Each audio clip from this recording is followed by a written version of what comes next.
कॉटवर झोपलेला आतेभाऊ अचानक उठून माझ्या शेजारी येऊन झोपला. मला कुशीत घेतलं. हळूहळू केसांतून हात फिरवू लागला, नंतर पाठीवरून. 12-13 वर्षांची असूनही मला तो स्पर्श वेगळा जाणवलाच नाही. इतका नात्यातला विश्वास होता. हाताने पाठीवरच्या फ्रॉकची एक एक गोंडी काढायला सुरुवात झाली. तसा तो गोड गप्पा मारू लागला.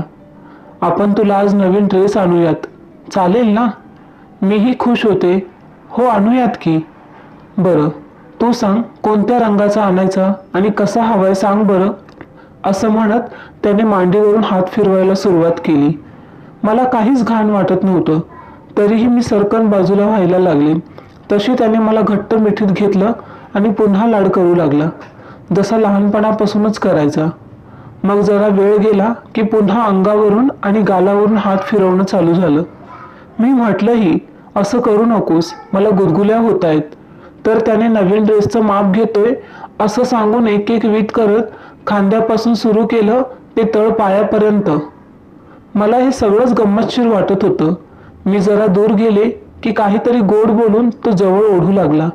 त्यानंतर बघूयात तू किती गोरी आहेस, मी तुझ्यापेक्षा जास्त गोरा आहे, तू कमी आहेस, असं हिनवू लागला.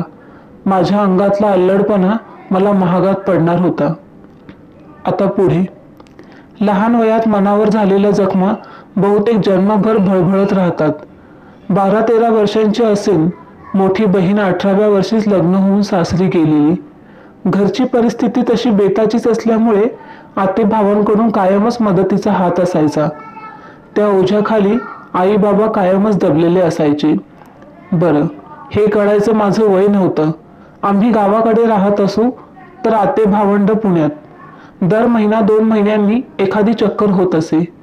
बरं, पुण्याहून त्यांचं येणं जाणं म्हणजे आम्हा भावंडांची दिवाळीच असे. चितळ्यांची भाकरवडी, लक्ष्मीनारायण चिवडा असे पदार्थ जे फक्त यांनी आणले तरच खायला मिळायचे. ते आल्यानंतर नवीन कपडे, जाताना पुन्हा 10 किंवा 20 रुपयांच्या नव्या करकरीत नोटा हातात असायच्या.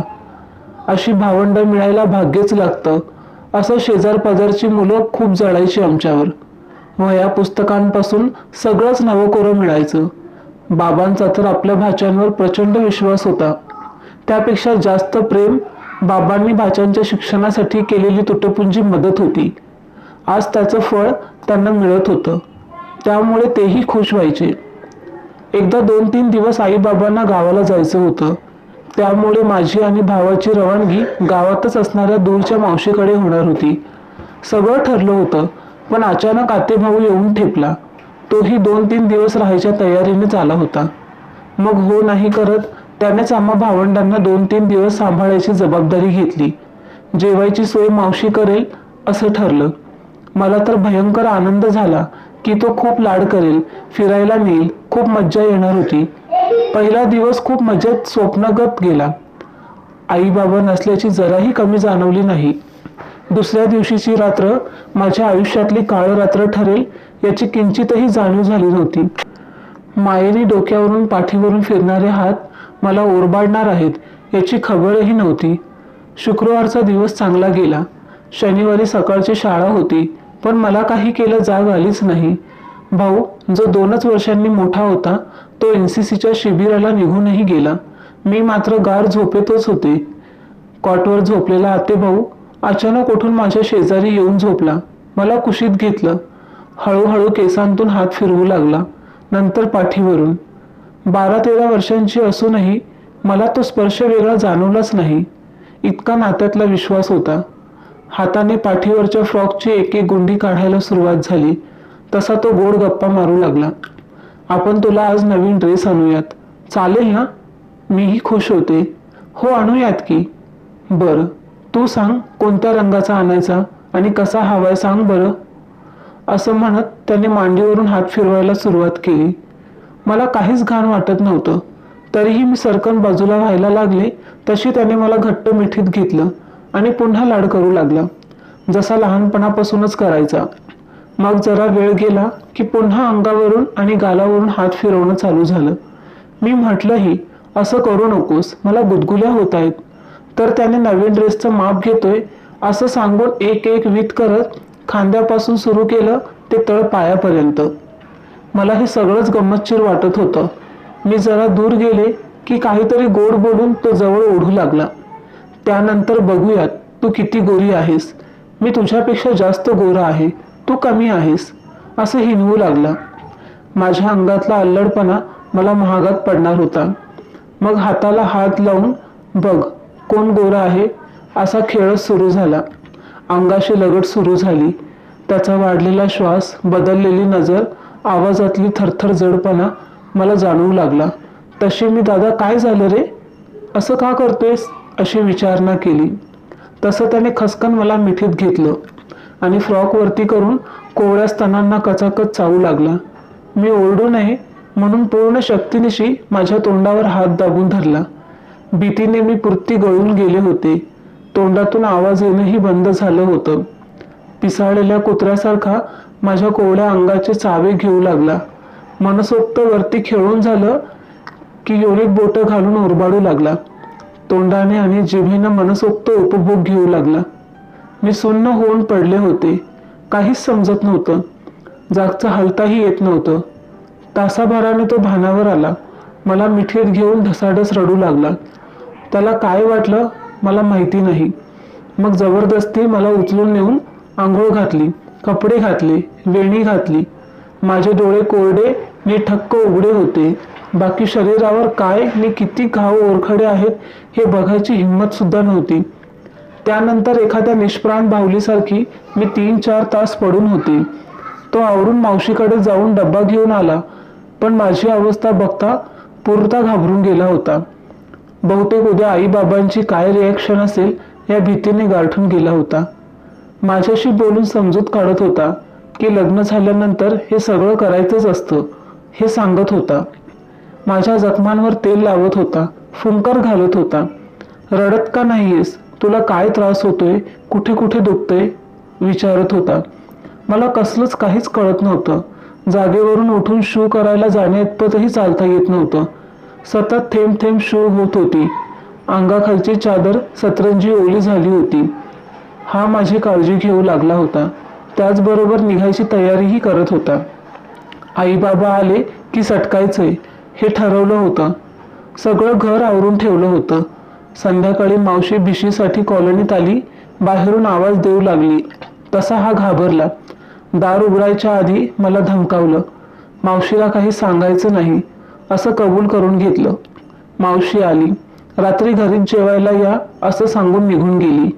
मी पुस्तक घेऊन पडल्याचं नाटक केलं. तिला जराही संशय आला नाही, कारण तो एवढा आदर्श, सुस्वभावी, नम्र अशा कित्येक उपाध्याय मिळालेल्या सगळ्यांचाच लाडका होता. त्याच संध्याकाळी मला पहिल्यांदा पाळी आली. अचानक रक्तस्राव आणि वेदना सुरू झाल्या. आई जवळ नसताना हेही संकट एकाच वेळी आलं होतं. मला दादाला सांगण्याशिवाय दुसरा पर्यायच नव्हता. कशामुळे काय होतंय हेच समजत नव्हतं. मावशीकडेही जायचं होतं. त्याला पाळीविषयी कन्फर्म झाल्यानंतर मला पाळीविषयी माहिती दिली आणि कापडाची घडी करून कशी ठेवायची हे सांगितलं. नंतर मावशीकडे गेलो. त्याने जेवढं सांगितलं ते सगळं मावशीला सांगितलं. तिने त्यावरची कमाल कामगिरी केली. ती म्हणजे मला बाजूला बसवलं. कशालाही शिवायचं नाही, आजचा दिवस इकडेच राहायचं, आई आली की मगच घरी जायचं हे सुनावलं. त्या रात्री मला भरपूर ताप आला होता. थंडी वाजत होती. मला आईची कमतरता भासू लागली होती. मावशी न शिवता मला औषध पाणी खाणं पिणं देत होती. डोक्यात विचारांचा तांडव सुरू होता. एका अनुभवाने एका दिवसात मला शहाणं केलं होतं. मावशीची सासू म्हणाली, चित्रा तुझी पोरगी शहाणी झाली, बघ आता लक्ष ठेवा. एकटीला बाहेर पाठवायचं नाही आणि सोडून कुठेही जायचं नाही. आपलं लेकरू आपल्या जवळ कायम डोळ्यासमोर ठेवायचं. अगदी त्या क्षणाला मला रडू कोसळले होते, कारण मी खऱ्या अर्थाने शहाणी झाले होते. मला कळू लागलं होतं माझ्यासोबत काय घडलंय ते किती भीषण होतं. दुसऱ्या दिवशी आतेभाऊ बाबांना काय बोलला माहिती नाही, पण खाली केलेली मान काही वर केली नाही. बाबांनी आईला एकांतात सगळं सांगितलं. मला काहीच कळत नव्हतं. आई माझ्यावर चिडचिड करू लागली. काय बडबड करत होती तिचं तिलाच माहिती होतं. चौथ्या दिवशी पहाटे 5 वाजताच उठवलं. न्हाऊ घालताना पूर्ण नागडं केलं. अंगावरचे ओरखटे बघून रडू लागली. कडक पाणी डोक्यावरून ओतू लागली. ओल्या अंगावर सटासट मारू लागली. कळत नव्हतं का, कळत नव्हतं का असं म्हणत बदलून काढलं. माझी चूक काय होती मलाच कळेना. किती विचित्र मानसिक अवस्थेतून मी जात होते. काही केल्या डोक्यात प्रकाश पडत नव्हता. वाळीत टाकलेल्या चिमणीच्या पिल्लासारखी माझी अवस्था झाली होती. बाबा तर माझ्याकडे बघायलाही तयार नव्हते. भावाला काय चालले काही कळत नव्हतं. मी 12 तर तो 15 वर्षांचा होता. जवळची वाटणारी मोठी बहीण तिच्या संसारात रमली होती. 13 ते 16 वयाची ही 4 वर्ष मी माझ्याच घरात कशी काढली हे माझं मलाच माहिती आहे. ज्यांनी जन्म दिला त्यांनीच वाळीत टाकलं होतं. आईने 16व्या वर्षी स्थळं बघायला चालू केली. वय लहान होतं तरी तब्येतीने डबल हाडाची होते. गोरीपान, दिसायला बरी होते म्हणून पटकन होकारही यायचा. पण शिक्षण नसेल तर हुंडा मागायचे. कधी लहान वय म्हणून तर कधी हुंडा. शिक्षण नाही म्हणून नकार द्यायचे. अशातच मावशीच्या धीराने मागणी घातली.